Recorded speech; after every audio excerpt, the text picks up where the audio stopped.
Hi, I'm Courtney McQuade with Markets Group here at our Alt Chicago event. With me is Sandip Bhagat, Chief Investment Officer of Whittier Trust. Sandip, it's so great to see you. It's great to be here. So we were just talking a little bit about private equity that is part of the alt space, and you share some really interesting perspective. Can you tell us a little bit more about that?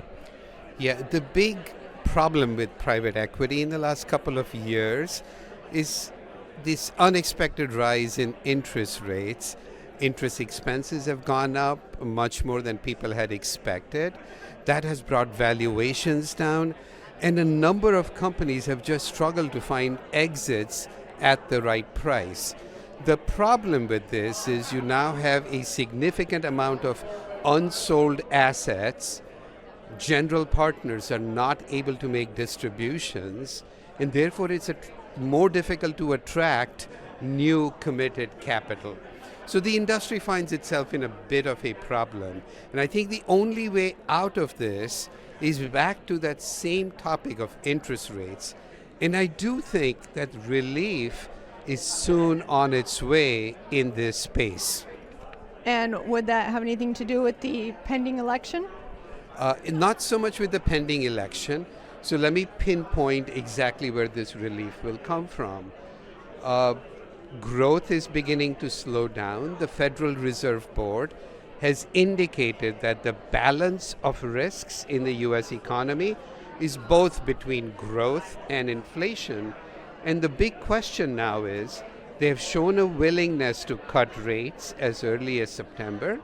The question is, how many rate cuts will they be able to do?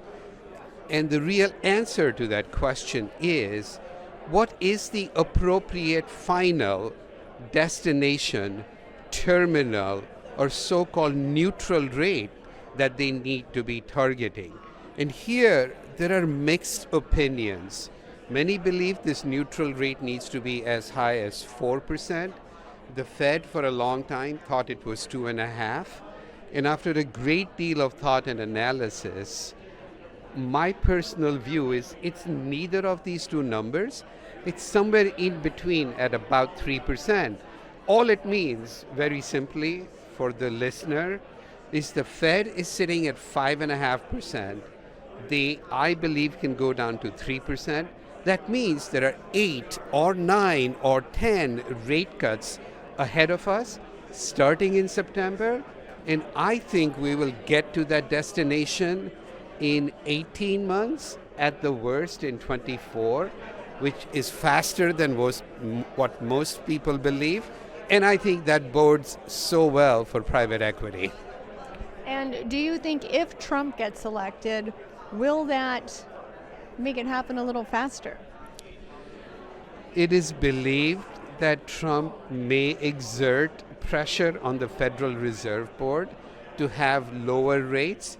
My story is predicated on rates going lower, and if that additional pressure does materialize, then maybe this will actually get sped up and hastened. So it doesn't negate the story, it may add to it, but I really wouldn't count on it because it is a political campaigning gesture at the moment. And one more question.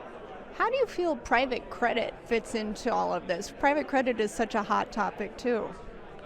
So we know private equity, especially the buyout component of private equity, uses leverage.